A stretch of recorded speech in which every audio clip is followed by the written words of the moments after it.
Bueno, la porción de esta semana la conocemos como la porción de Va'era.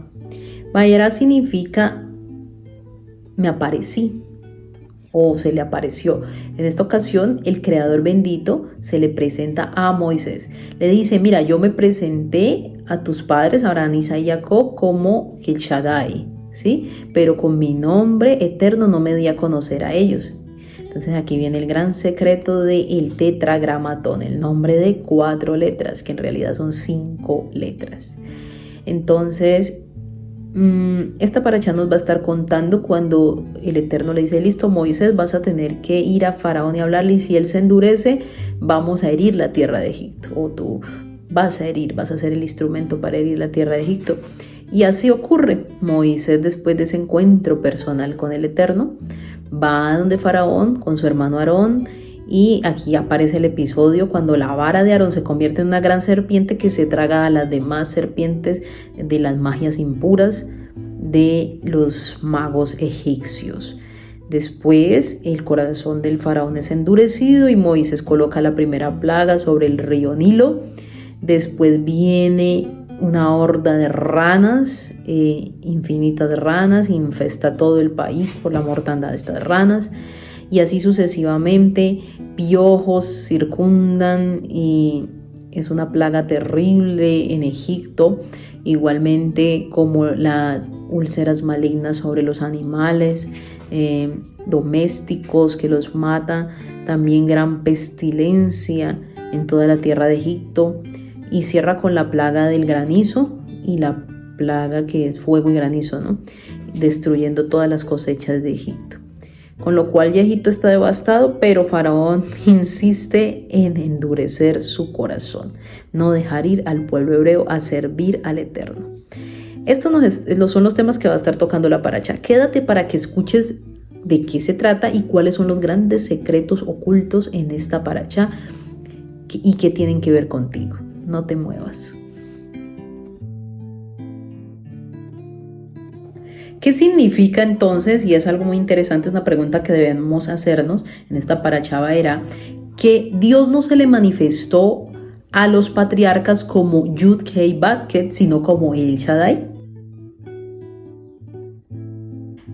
Primero debemos saber que el patriarca Abraham, que es el padre de todo el clan de Israel, antes de que naciera Isaac y Jacob, o sea, el que les iba a heredar un conocimiento, tenía conexión con los astros porque él venía de Sumeria y allá le rendían culto a los astros, el zoroastrismo, adoraban los astros, ¿ya? Abraham conocía muy bien este culto y lo llegó a practicar, por supuesto, venía de un padre idólatra. Por lo tanto, Abraham conocía muy bien cómo comunicarse con estas fuerzas astrológicas y los rituales.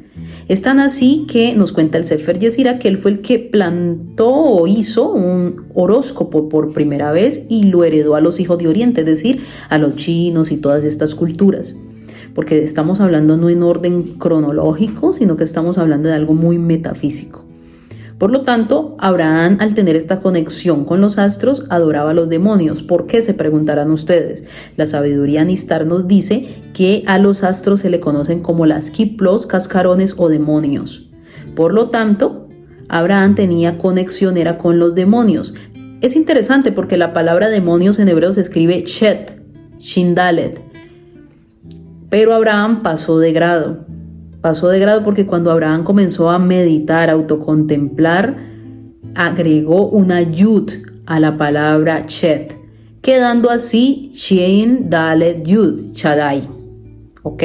Entonces por eso dice, me le presenté como el Shaddai. Es decir, Abraham alcanzó un grado más que la adoración a los astros, un grado más que la astrología, que la adivinación. Y esto fue a través de la meditación. Podemos decir que Abraham fue el primer cabalista, ¿ya? Entonces conoció el grado del Shaddai, el Todopoderoso. Se dio cuenta que hay una fuerza que gobierna por sobre todos los astros. Y es ahí donde Abraham pasa a convertirse en el primer hebreo. Sale de la creencia de muchos dioses, de creer en el sol, la luna y las estrellas como dioses, a creer que hay un creador por encima de estos astros, uno y único, y empieza a rendirle culto a este uno y único. Por lo tanto, es conocido como el primer hebreo, el que cruza la línea del pensamiento tradicional. Literalmente, hebreo significa el que cruza al otro lado del río, es decir, salió al otro lado del río, de allá del lado de Babilonia, hacia su propio conocimiento de la divinidad, que le conocemos nosotros en Israel como el conocimiento del uno y único, o la Ejad, ¿ya? La unidad. Entonces, por eso le conoció como el Shaddai. En cambio, Moisés conoció el grado Yud-Kei Bat-Ket, es decir, el conocimiento de cómo se materializa Dios en este mundo, o cómo materializa la divinidad en este mundo. El conocimiento del Dios en el hombre, el conocimiento del hombre como elemento portador de la divinidad. Y es por eso que se dice que Moisés tiene el secreto del hígado, de la manifestación, porque Moisés vino a ser como un tipo de Dios, entre comillas, para su pueblo. Y es por eso que cuando viene el episodio del cruce del Mar Rojo, Moisés dice: Señor, mira, ¿qué hago? Y él dice: no ores, más, o sea, actúa, no tienes que orar porque yo ya estoy en ti.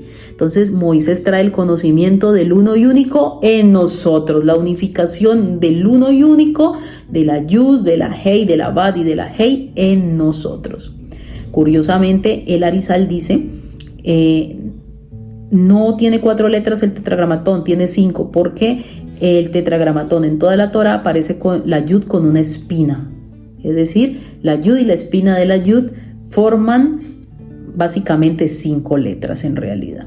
Entonces, esto es lo que conocemos como que el Creador se le manifestó a los patriarcas a través de su conciencia en los astros, hasta cuando ellos ya se dieron cuenta de que esto no era así, que había una fuerza superior, y a Moisés se le manifestó en ese grado de Dios operando a través del humano, ¿sí?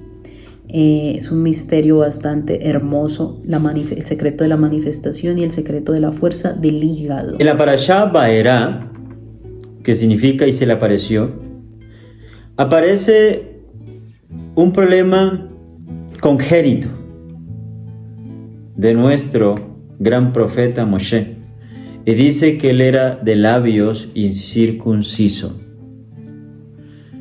¿Qué significa que Moshe era de labios incircunciso? Vemos que el Zohar nos explica que Zeir Anpin es el nivel del Rúa, y el Rúa está asociado al aire, y del aire es donde viene la capacidad de hablar, lo cual quiere decir que había una desfragmentación en las palabras, en la expresión de Moshe. Incluso que el mismo Zohar nos habla que Moshe poseía la capacidad de hablar, pero todavía no había reposado sobre él la capacidad de expresión. No es lo mismo decir te amo con una cara, por así decirlo, sin expresión, a decir amor, te amo, expresándolo con una sonrisa, con un gesto. Entonces, Moshe carecía todavía tal vez de esas emociones que necesitaba para convertirse en el libertador del pueblo de Israel. O sea, todavía el verbo no había sido purificado en su vida. Al igual que el verbo, tal vez las palabras o el poder de la palabra no ha sido purificado en nosotros. Porque ¿cómo sabemos que no somos incircuncisos del labio? ¿Cómo sabemos que nuestro verbo ya ha sido purificado? Cuando yo expreso e inmediatamente se materializa. Es una energía creadora. Lo que digo lo digo con poder y se realiza. Entonces eso nos viene a enseñar, debemos de comenzar a reconstruir el Zeir Anpin, que son las 7 emociones primordiales para convertirnos en verdaderos creadores.